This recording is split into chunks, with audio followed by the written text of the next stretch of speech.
Hallelujah.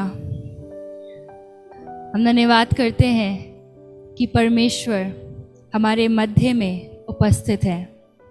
प्रियो, आज का जो वचन है वो एक ऐसी चीज़ पर केंद्रित है जिसको हम सब ने कभी ना कभी अपने जीवन में फेस करा है, और वो चीज़ है रिजेक्शन।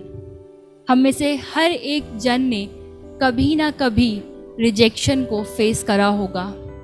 बहुत से ऐसे लोग होंगे जिन्होंने आपको रिजेक्ट करा होगा। बहुत ऐसी बातें होंगी जिनके वजह से आप रिजेक्ट करे गए हैं।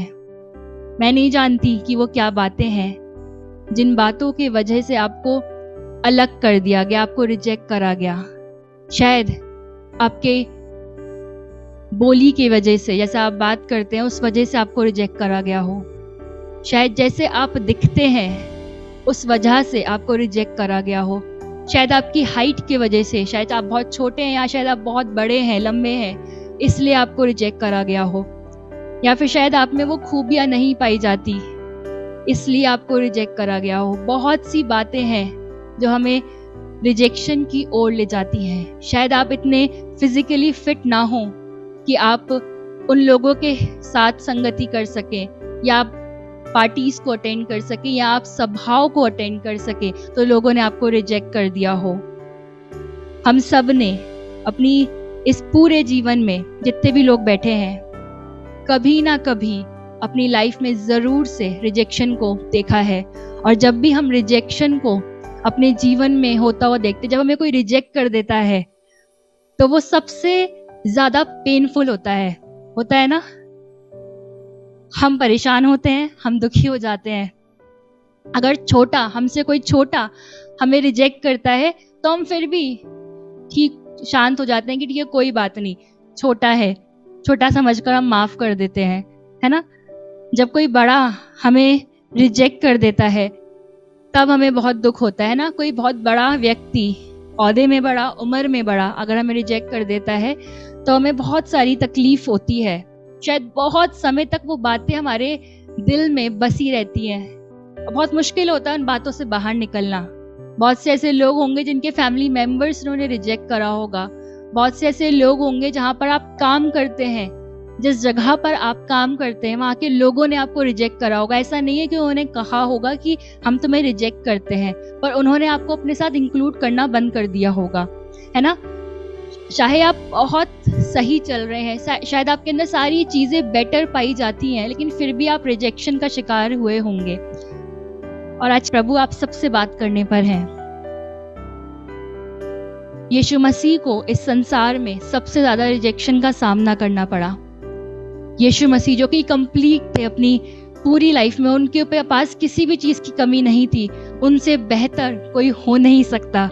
हम तो उनके शायद 1% भी नहीं है जितनी खूबियां उनके अंदर पाई जाती हैं, लेकिन फिर भी वो रिजेक्ट कर दिए गए।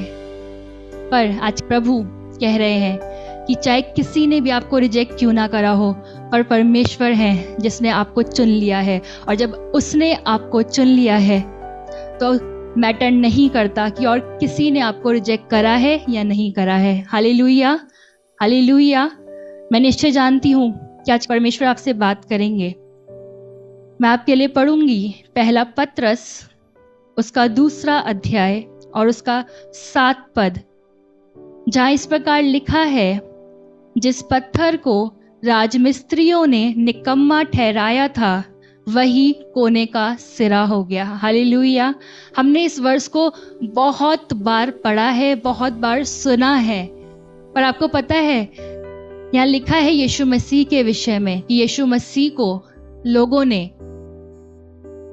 प्रधानताओं ने, है ना, अधिकारियों ने रिजेक्ट करा था, लेकिन उसी को यीशु परमेश्वर ने सबके लिए उद्धार का कारण ठहरा दिया। हालेलुया। पता है यहाँ लिखा है, जिस पत्थर को राजमिस्त्रियों ने निकम्मा समझा। यहाँ ये नहीं लिखा राजमिस्त्री, पता है कौन है इंग्लिश में जब हम पढ़ते हैं, बिल्डर, जो कि सबसे ज्यादा ज्ञान रखता है एक बिल्डिंग को बनाने के लिए, है ना। सोचिए इतना बड़ा बिल्डर, उसने उस पत्थर को रिजेक्ट कर दिया, तो कैसा लगा होगा उस पत्थर को, क्योंकि एक बिल्डर रिजेक्ट कर रहा है। अगर कोई लेबर, कोई काम करने वाले रिजेक्ट कर देते तो शायद फिर भी चलता, लेकिन जो सब कुछ जानता है, जो सारी चीज़ों को खूबसूरती से पहचानता है, उसको सब पता है कि कैसे कैसे घर बनना है, कैसे कैसे सारी चीज़ें बननी है। बिल्डर है वो, उसने शायद हजारों घर बनाए होंगे, शायद बहुत सारी काम उसने करा होगा, और उसने उसे रिजेक्ट कर दिया। पर पता है परमेश्वर का वचन क्या कह रहा है? चाहे बिल्डर ही आपको रिजेक्ट क्यों ना कर दे, चाहे बड़े से बड़े लोग भी आपको रिजेक्ट क्यों ना कर दे, पर परमेश्वर आपको चुनेंगे और परमेश्वर ऐसे स्थान पर पहुंचा देंगे आपको जहां आपने कभी सोचा भी नहीं होगा। आमीन, हालेलुया। प्रियो, आज के इस समय में, जिस युग में हम चल रहे हैं, बहुत से अधिकारी हैं, बहुत से ऐसे लोग हैं जो बड़ी बड़ी अथॉरिटीज हैं, बड़े बड़े स्थानों को लेकर बैठे हैं, और पता है वो हमें रिजेक्ट कर देते हैं छोटी छोटी बातों के लिए, और हमें पता भी नहीं चलता वो हमें रिजेक्ट कर क्यों रहे हैं, क्योंकि हमें तो पता है कि हम परफेक्ट चल रहे हैं, हम प्रभु के साथ चल रहे हैं। और मुझे नहीं लगता कि जब हम प्रभु के साथ चल रहे हैं तो इससे बड़ी रिक्वायरमेंट और कोई होनी चाहिए, है ना। बड़ी बड़ी अथॉरिटीज हमें रिजेक्ट कर देती हैं और हम मायूस हो जाते हैं, हमें समझ नहीं आता कि क्यों हमें रिजेक्ट कर दिया गया। पर प्रभु कह रहे हैं अगर रिजेक्ट कर दिया है तो कोई बात नहीं, मैं तुझे इन सारे रिजेक्शंस के बदले एप्रिसिएशन दूंगा, मैं तुझे उठाऊंगा। जब हम इस पहला पत्रस 2 अध्याय और उसकी 4th वर्स को पढ़ते हैं तो यहाँ लिखा है, उसके पास आकर जिसे मनुष्य ने तो निकम्मा ठहराया, परंतु परमेश्वर के निकट चुना हुआ और बहुमूल्य जीवता पत्थर है।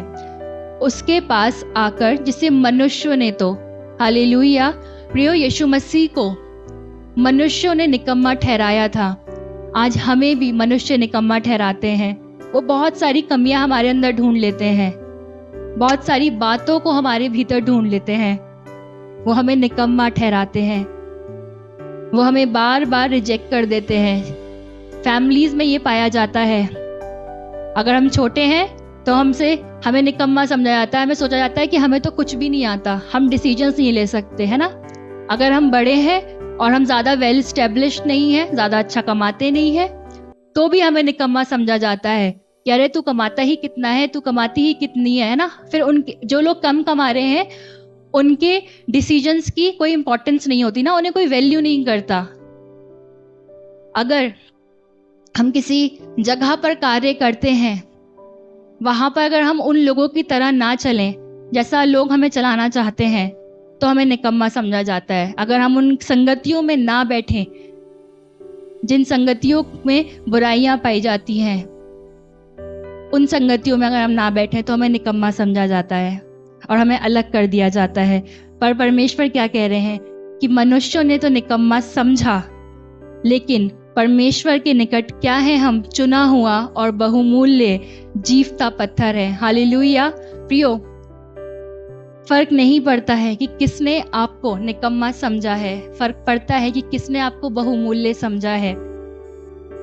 इसकी 6th वर्स में इस प्रकार लिखा है, देखो मैं सिय्योन में कोने के सिरे का चुना हुआ और बहुमूल्य पत्थर धरता हूँ, और जो कोई उस पर विश्वास करेगा वह किसी रीति से लज्जित नहीं होगा।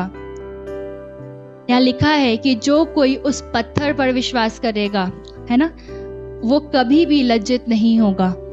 जो भी मनुष्य, जितने भी लोग आप जुड़े हुए हैं, आप में से जो कोई यीशु मसीह पर, परमेश्वर पर विश्वास करेंगे, तो परमेश्वर का वचन आपके लिए एक सुंदर बात कह रहा है, एक प्रॉमिस कर रहे हैं। वो कह रहे हैं कि आप कभी लज्जित नहीं होंगे। और पता है ये लज्जित होना क्या है? मैं सोचने लगी, मैंने कहा प्रभु ये बात तो अलग हो गई, क्योंकि मैं तो आपके साथ चल रही हूँ, लेकिन फिर भी कई लोग मुझे निकम्मा समझ लेते हैं, हमें लज्जित कर देते हैं। बहुत सारे ऐसे लोग हैं जो लोग परमेश्वर के साथ चल रहे हैं, लेकिन फिर भी उन्हें निकम्मा समझा जाता है, फिर भी उन्हें लज्जित करा जाता है। तो फिर मैं आप पे विश्वास भी करती हूँ, तब भी मैं क्यों लज्जित करी जा रही हूँ, तब भी मैं क्यों निकम्मी ठहराई जा रही हूँ? पता है यहाँ क्या लिखा है? क्या लिखा है, और जो कोई उस पर विश्वास करेगा वह किसी रीति से लज्जित नहीं होगा। पता है किसके सामने लज्जित ना होने की बात करी जा रही है? परमेश्वर के सामने, स्वयं परमेश्वर के सामने।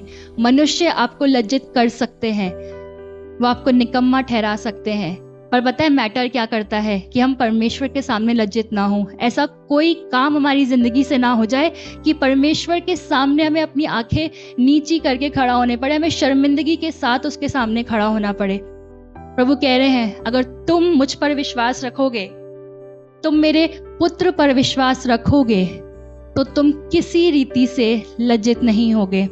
हालेलुया। प्रियो, आज बहुत से ऐसे लोग हैं जिनके परिवारों ने, विशेषकर उनके परिवारों ने उन्हें रिजेक्ट करा है।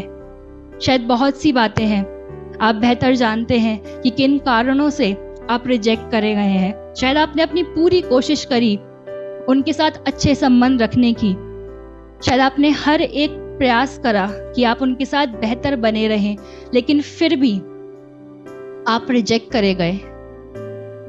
पर परमेश्वर एक बात कहना चाहते हैं, मैं पढ़ूंगी आपके लिए यशाया उसकी 63 चैप्टर और उसकी 16 वर्स। यहाँ इस प्रकार लिखा है, निश्चय तू हमारा पिता है, यद्यपि अब्राहम हमें नहीं पहचानता और इज़राइल हमें ग्रहण नहीं करता, तो भी हे यहोवा तू हमारा पिता और हमारा छुड़ाने वाला है। हालेलुया। बहुत ही खूबसूरत बात लिखी है। क्या कह रहा है यशाया भविष्यवक्ता कि अब्राहम हमें नहीं पहचानता, है ना, हमें कोई नहीं पहचानता, लेकिन फिर भी हम ये कहेंगे कि तू हमारा पिता है, तू हमारा छुड़ाने वाला, और तू हमें पहचानता है।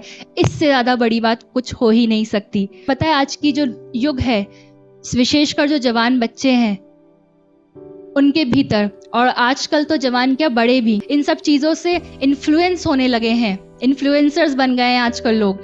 और पता है हम उनके अप्रूवल को चाहते हैं। मैं कितनी बार देखती हूँ लोगों को शेयर करता हुआ, क्या हो रहा है संसार में, हम किसके अप्रूवल की खोज में हैं। होना तो ये चाहिए था कि हम परमेश्वर के साथ समय बिताते और हम उसके साथ बढ़ते। हमें अप्रूवल चाहिए था तो हम परमेश्वर के अप्रूवल को मांगते, परमेश्वर से पूछते कि परमेश्वर तुझे पसंद है ये बात या नहीं पसंद है, तू इन बातों को जो मैं कर रहा हूँ इन्हें अप्रूव करता है या नहीं करता है। पर उल्टा हो रहा है। अगर कोई भी बड़ा व्यक्ति जो पावर में है, जो अथॉरिटी में है, हमें दिख जाए तो हम बस बिल्कुल पीछे पड़ जाते हैं कि हमें हमारी एक फोटो हो जाए, बस एक सेल्फी हो जाए उनके साथ और हम उसे अपलोड कर दें। आप मुझे बताइए क्या हो रहा है उससे? क्या आप स्पिरिचुअली बढ़ गए उस चीज से? क्या फायदा हुआ? परमेश्वर को क्या ये बात पसंद है कि आप उसके स्थान को, कई बार हम लोगों को परमेश्वर का स्थान देने लगे हैं, हम इतना ज्यादा उन्हें प्रेस करने लगे हैं कि परमेश्वर को प्रेस करना भूल गए हैं। परमेश्वर को कभी नहीं भाता कि हम उसका स्थान किसी और को दें, किसी व्यक्ति को दें। और यहाँ लिखा हुआ है कि अब्राहम हमें नहीं जानता। मैं फिर से पढ़ रही हूँ, लिखा है यशाया 63 उसके 16 वर्स में, निश्चय तू हमारा पिता है, यद्यपि अब्राहम हमें नहीं पहचानता और इज़राइल हमें ग्रहण नहीं करता, तो भी हे यहोवा तू हमारा पिता और हमारा छुड़ाने वाला है। पता है ये बात आपके जीवन में पाई जानी चाहिए कि फर्क नहीं पड़ता कि कोई हमें जानता है या नहीं जानता, फर्क नहीं पड़ता कि हमारे कितने कॉन्टेक्ट्स हैं या नहीं हैं, कितने बड़े बड़े लोग हमें जानते हैं या नहीं जानते हैं। पर पता है फर्क किस बात से पड़ता है कि परमेश्वर हमें जानता है, परमेश्वर हमें पहचानता है। प्रियो, वो प्रभुओं का प्रभु है, वो राजाओं का राजा है। अगर वो आपको जानता है तो इससे बढ़कर बड़ी बात कोई भी नहीं। पता है जब आप परमेश्वर को जानेंगे, जब आप उस महान राजा को जानेंगे, आप उसके साथ चलेंगे, तब आपको किसी के अप्रूवल की जरूरत नहीं पड़ेगी। तब आपके भीतर ये बात उत्पन्न भी नहीं होगी कि मैं बस उसके साथ चला जाऊं, मैं उसको फॉलो कर लूं, मेरे को किसी और का अप्रूवल मिल जाए। क्योंकि आपको मालूम होगा कि मेरे पास तो उसका अप्रूवल है जिसने सबको बनाया है, जिसने संसार को बनाया है। परमेश्वर महान है, वो महान राजा है। और जब हम महान राजा के साथ चल रहे होते हैं, पता है जब एक किंग के साथ आप चलेंगे, वो के साथ जब आप बैठेंगे, तो पता है आप जब ऐसे लोगों के साथ संगति करेंगे तो वो आपको पता है कैसे लोगों के साथ मिलवाएगा, किन लोगों से आपको इंट्रोड्यूस करवाएगा, जो उसके लेवल के होंगे। है ना। अगर मैं एक किंग के साथ चल रही हूँ, एक राजा के साथ चल रही हूँ, तो राजा क्या मुझे अपने सर्वेंट से इंट्रोड्यूस करवाएगा कि लो तुम इन सर्वेंट से मिलो? मिलवाएगा क्या? नहीं। पता है राजा किससे मिलवाएगा मुझे? राजा से मिलवाएगा, उन लोगों से मिलवाएगा जो उसके समान है। एक खूबसूरत बात, जब आप राजा के साथ चल रहे हैं, आप परमेश्वर के साथ चल रहे हैं, राजाओं के राजा के साथ चल रहे हैं, तो आपको चिंता करने की जरूरत नहीं है कि मैं खुद से क्या मेहनत करूं कॉन्टेक्ट्स बनाने के लिए, मैं खुद से क्या मेहनत करूं अप्रूवल लोगों का लेने के लिए। जब आप राजा के साथ चल रहे हैं तो आपको परमेश्वर जो कि महान राजा है, वो राजाओं के साथ बैठाएगा आपको। आमीन। फिर आपको जरूरत नहीं पड़ेगी लोगों के अप्रूवल लेने की। आप मत भागिए लोगों के पीछे। समय बहुत निकट है कि परमेश्वर आने पर है और उन्हें ये बातें बिल्कुल पसंद नहीं है। वचन में लिखा है कि वो जलन रखने वाला परमेश्वर है, वो कभी पसंद नहीं करते ऐसी बातों को। जब राजा के साथ आप चलेंगे तब आपको टेंशन लेने की जरूरत नहीं होगी कि कौन हमें जानता है कौन नहीं जानता। परमेश्वर खुद ब खुद स्टेप बाय स्टेप आपको ऐसे लोगों से मिलवाएंगे जो उसके बराबर होंगे, जो उसके साथ चल रहे होंगे। आपको ऐसे लोगों के साथ जाने की जरूरत नहीं है जो संसार में चल रहे हैं, क्योंकि ये संसार मिट जाएगा बहुत जल्दी। प्रियो, अगर आपको रिजेक्ट करा गया है, अगर लोगों ने आपके साथ बुरा करा है, आपको निकम्मा ठहराया है, तो आपको चिंता करने की जरूरत नहीं है। मत ढूंढिए लोगों के अप्रूवल को, बस इस बात की खोज में रहिए कि आपको परमेश्वर के साथ कैसे समय बिताना है, कैसे आपको परमेश्वर का अप्रूवल लेना है।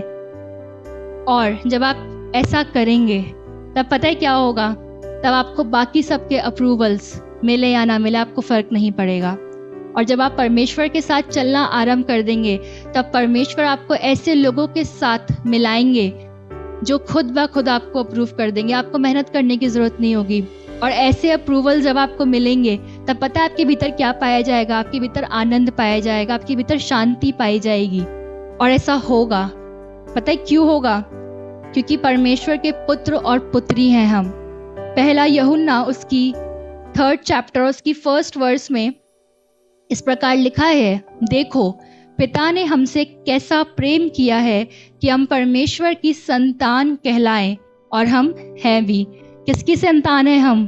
पता है परमेश्वर की संतान है हम, जिसने इस पूरे संसार को रचा है। और हम क्या कर रहे हैं? हम लोगों के पीछे भाग रहे हैं कि लोग हमें अप्रूव कर दें, है ना। रिजेक्शन हमसे हैंडल नहीं होता। बहुत से लोग आज डिप्रेशन में पाए जाते हैं और कारण सिर्फ एक है, क्योंकि उन्होंने लोगों के अप्रूवल को ढूंढा। उन्होंने ये चाहा कि ये हमें अप्रूव कर दें, ये हमें अपने साथ इन्वॉल्व कर ले, हमें अपनी संगतियों में बिठाना आरंभ कर दें। कई बार ऐसा होता होगा, आप किसी स्थान पर जाते होंगे, विशेषकर ये पार्टीज में होता है ना, जब हम किसी फंक्शन में जाते हैं या फिर उन सभाओं में होता है। पता है होता क्या है? आप गए, आप बड़ी उम्मीद से गए थे कि जाएंगे, थोड़ा अच्छा समय बिताकर आएंगे, पर जब आप वहां पर गए आपको किसी ने पूछा ही नहीं, आपसे किसी ने बात ही नहीं करी और आपको बुरा लग जाता है। विशेषकर जब प्रार्थनाओं सभा में जाते हैं, अगर कोई हमसे बात ना करे तो हमें बुरा लगने लगता है ना। पर मैं आप सबसे ये कहना चाहती हूँ कि आप रिजेक्टेड नहीं हुए हैं। उस समय नहीं करी बात किसी ने, कोई फर्क नहीं पड़ता। आप गए किसके लिए थे? परमेश्वर के लिए गए थे ना। परमेश्वर ने तो बात करी, ऐसा तो नहीं था वचन नहीं मिला, वहां पर मिला ना। आराधना भी करी आपने। जब ये दोनों मोस्ट इंपॉर्टेंट चीजें मिल गई तो फिर और किसी बात की चिंता करने की जरूरत नहीं है। परमेश्वर का वचन कह रहा है कि हम उसके संतान हैं, और हम जब उसकी संतान हैं तो हमें उसके अप्रूवल की जरूरत है। मत ध्यान दीजिए, बार बार परमेश्वर कह रहे हैं मत ध्यान दीजिए कि कौन आपको अपने साथ बिठा रहा है या नहीं बिठा रहा, कौन आपको इंक्लूड कर रहा है या नहीं कर रहा है। बस परमेश्वर पर अपने ध्यान को केंद्रित कर दीजिए। अब आप कहेंगे कि ये सब बातें कब होंगी, कब परमेश्वर हमें ऊंचे पर उठाएंगे, ये कौन सा समय आएगा जब परमेश्वर हमारे रिजेक्शन को बदल देंगे एप्रिसिएशन में, जब हमारी जो शेम है, जो शर्मिंदगी हम महसूस कर रहे हैं इन दिनों में क्योंकि हमें लोगों ने रिजेक्ट कर दिया, कब ये आनंद में बदलेगी? कब लोगों के बीच में मैं एक आदर का पात्र बनूंगा या बनूंगी? तो मैं आपके लिए पढ़ूंगी यशाया 49 और उसकी 8 वर्स। यहाँ इस प्रकार लिखा है, यहोवा यो कहता है, अपनी प्रसन्नता के समय मैंने तेरी सुन ली। हालेलुया। क्या कह रहे हैं परमेश्वर? परमेश्वर कह रहे हैं कि मैंने अपनी प्रसन्नता के समय तेरी सुन ली। अगर आज आप आंसू बहा रहे हैं इस बात के लिए कि आपको लोगों ने रिजेक्ट करा है, आपको इज्जत नहीं दी गई, आपने इतना कुछ करा फिर भी आपको अलग कर दिया गया, आपके घर वालों ने आपको रिजेक्ट कर दिया, आपके उस स्थान पर जहाँ पर आप काम करते हैं आपको रिजेक्ट कर दिया गया, शायद वो प्रमोशन जो आप डिजर्व करते थे किसी और एम्प्लॉय को दे दिया गया, शायद वो सैलरी हाइक जो आप डिजर्व करते थे उतना नहीं मिला, कम मिला, बहुत कम मिला, और आप रो रहे हैं परमेश्वर के सामने। आप ये सवाल उसके सामने रख रहे हैं कि प्रभु मेहनत तो हम भी उतनी ही करते हैं, तो हमें क्यों नहीं मिल रहा, हमें उतना क्यों प्राप्त नहीं हो रहा। तो पता है परमेश्वर कह रहे हैं कि परमेश्वर अपनी प्रसन्नता के समय आपकी सुनेंगे, आपकी जो प्रार्थनाएं हैं वो उसकी प्रसन्नता के समय सुन ली जाएगी। अब आप पूछेंगे कि परमेश्वर की प्रसन्नता का समय कौन सा है, ऐसा कौन सा समय जब परमेश्वर प्रसन्न रहते हैं। तो आइए हम पढ़ेंगे 2 कुरिन्थियों उसका 6 चैप्टर और उसकी 1 और 2 वर्स। यहाँ इस प्रकार लिखा है, हम जो परमेश्वर के सहकर्मी हैं ये भी समझाते हैं कि उसका अनुग्रह जो तुम पर हुआ उसे व्यर्थ न जाने दो, क्योंकि वह तो कहता है अपनी प्रसन्नता के समय मैंने तेरी सुन ली और उद्धार के दिन मैंने तेरी सहायता की। देखो अभी वह प्रसन्नता का समय है, देखो अभी वह उद्धार का दिन है। Hallelujah, hallelujah. प्रियो, परमेश्वर कह रहे हैं कि अभी वो प्रसन्नता का दिन है, अभी वो उद्धार का दिन है। हो सकता है आज की शाम तक आपको बहुत सारे लोगों ने रिजेक्ट करा है, हो सकता है बहुत सारी बातों के वजह से आपने शर्मिंदगी को महसूस करा है, हो सकता है जो सक्सेस आप डिजर्व करते थे, जो प्रमोशन आप डिजर्व करते थे वो किसी और को दे दिया गया है। पर परमेश्वर कह रहे हैं कि अपनी प्रसन्नता के समय मैंने तेरी सुन ली है, यानी कि अभी सुन ली है। परमेश्वर का वचन कह रहा है कि वो प्रसन्नता का समय अभी है, वो उद्धार का दिन अभी है। हो सकता है कि शायद बहुत से लोग आज उद्धार पाए हुए नहीं हैं, बहुत सारे लोग ऐसे हैं जो अभी भी उन पापों में लिप्त पाए जाते हैं जिनके कारण से रिजेक्शन भी आ रहा है। तो प्रभु कह रहे हैं ये आज समय है कि अभी होगा, आज भी नहीं अभी होगा। क्या आप इस बात पर विश्वास करते हैं कि परमेश्वर अभी इसी वक्त आपके रिजेक्शन को दूर कर रहे हैं? अगर आप विश्वास करते हैं तो मैं अंतिम एक बात आपको कहकर आपके लिए प्रार्थना करूंगी, एक स्टोरी आपको सुनाऊंगी। रियल नहीं है पर मैं आपको सुनाना चाहती हूँ। एक बार शैतान की सभा हुई, तो जो शैतान था वो बहुत विचलित था। वो कहता है कि बहुत सारे लोग उद्धार प्राप्त कर रहे हैं, बहुत सारे लोग यीशु मसीह को अपना उद्धारकर्ता ग्रहण कर रहे हैं, तो क्या करा जाए। जो उस मीटिंग का एजेंडा था वो यही था कि क्या करा जाए कि ये जो काम परमेश्वर का हो रहा है इसे रोका कैसे जाए। तो एक शैतान उठकर कहता है कि मैं ऐसा करता हूँ, मैं सबको कहूँगा कि बाइबल झूठी है, यीशु मसीह झूठा है, परमेश्वर झूठा है। तो जो बड़ा शैतान था वो कहता है सब तुम बैठ जाओ, ऐसे कुछ नहीं होने वाला, सब जानते हैं कि बाइबल सच्ची है, परमेश्वर सच्चा है, यीशु मसीह सच्चा है। तो दूसरा शैतान उठता है, कहता है मैं बताता हूँ कि कैसे रोकेंगे। तो शैतान कहता है ठीक है बताओ। तो वो कहता है दूसरा वाला शैतान कि मैं कहूँगा कि बाइबल सच्ची है, परमेश्वर भी सच्चा है, पर यीशु मसीह सच्चा नहीं है। शैतान कहता है तुम भी बैठ जाओ, सबको पता है कि यीशु मसीह भी सच्चा है, परमेश्वर भी सच्चा है, वचन भी सच्चा है। फिर तीसरा शैतान उठकर कहता है कि मैं कहूँगा कि परमेश्वर भी सच्चा है, वचन भी सच्चा है, यीशु मसीह भी सच्चा है, वो आया इस संसार में और वो मर गया, पर मैं ये नहीं कहूँगा, मैं सबको ये कहूँगा कि पर वो जीवित नहीं हुआ। तो शैतान ने कहा, बड़े शैतान ने, कि नहीं तुम भी बैठ जाओ, तुम भी ये कार्य नहीं कर पाओगे, तुमसे नहीं हो पाएगा, बैठ जाओ। फिर एक और शैतान खड़ा होता है, वो कहता है मैं सबसे कहूँगा कि परमेश्वर सच्चा है, वचन सच्चा है, यीशु मसीह सच्चा है, वो इस संसार में आया और मरा भी और जीवित भी हुआ, पर वो हमारे उद्धार का कारण नहीं है। शैतान कहता है तुम भी बैठ जाओ। फिर एक छोटा शैतान उठ के खड़ा होता है, वो कहता है कि मैं बताता हूँ कि कैसे हम रोक सकते हैं परमेश्वर के कार्य को। तो सब कहते हैं अरे तुम तो इतने छोटे हो, तुम क्या बताओगे। चलो फिर भी बड़ा शैतान उसे मौका देता है, कहता ठीक है फिर भी बताओ। तो जो छोटा शैतान है वो कहता है कि मैं सबको कहूँगा कि परमेश्वर का वचन सच्चा है, परमेश्वर सच्चा है, यीशु मसीह सच्चा है, उसने क्रूस पर जान दी, ये भी सच है, उसने हमारे पापों के कारण, लोगों के पापों के कारण अपने खून को बहाया, ये भी सच है। तो इतना सुनते ही बाकी सब शैतान कहने लगे, अरे अरे अरे क्या कह रहा है तू? अगर तू ये कहेगा तो गॉस्पेल प्रचार कर रहा है, सुसमाचार प्रचार कर रहा है, तू हमारी प्लानिंग को खराब करना चाहता है क्या? तू चाहता नहीं कि हम जीते? तो वो उनकी बातों पर ध्यान नहीं लगाता, वो बोलना कंटिन्यू रखता है। वो कहता है कि मैं सबको ये भी कहूँगा कि यीशु मसीह अद्भुत काम करते हैं, यीशु मसीह सारी चीज़ें कर सकते हैं, और एक समय आ रहा है कि यीशु मसीह दोबारा वापस आने पर है, अपनी दुल्हन को अपने साथ ले जाने पर। तो फिर सब शैतान कहने लगते हैं कि भाई क्या हो रहा है, रोको इसे, ये क्या कर रहा है, ऐसे तो रुकेगी नहीं, ऐसे तो उद्धार और ज्यादा होगा, ये कौन सी प्लानिंग है, हमें तो रोकना है काम को। और तू कह रहा है कि मैं सबको बता दूं कि यीशु मसीह का पर्पस क्या है संसार में आने का। तो पता है छोटा शैतान जो होता है वो क्या कहता है? वो कहता है मैं सारी बातें कहूंगा, मैं बताऊंगा उन्हें कि यीशु मसीह तुम्हारे उद्धार का कारण है, वो ही है जो तुम्हें उद्धार दिला सकता है, वो ही है जो तुम्हें बॉर्न अगेन एक्सपीरियंस दे सकता है, वो ही है जो तुम्हें उद्धार दे सकता है, वो ही है जो तुम्हें अपने साथ बादलों पर ले जाएगा उस स्वर्गीय स्थान पर।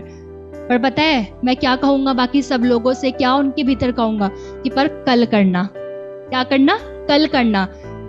हम मसीहों की प्रॉब्लम यही है, हम जानते सब कुछ है कि पाप छोड़ना है, हमें उद्धार प्राप्त करना है, सब कुछ हमें पता है। कल परमेश्वर के साथ समय बिता लेंगे, कल परमेश्वर से प्रार्थना कर लेंगे कि परमेश्वर हमें रिजेक्शन से बचा। पर परमेश्वर क्या कहते हैं कि आज अभी अभी वो उद्धार का समय है, अभी वो समय है जब आपको परमेश्वर से प्रार्थना करनी और अभी आपके लिए हो जाएगा। आमीन। प्रियो, मैं विश्वास करती हूँ जब मैं प्रार्थना करने पर हूँ, आपके जितने भी प्रमोशंस रुके हुए हैं, कितने भी लोगों ने आपको रिजेक्ट क्यों ना करा हो, परमेश्वर आपको सक्सेस को लेकर आएंगे, आपको एप्रिसिएशन में लेकर आएंगे, लोग आपको अप्रिशिएट करना आरंभ करेंगे।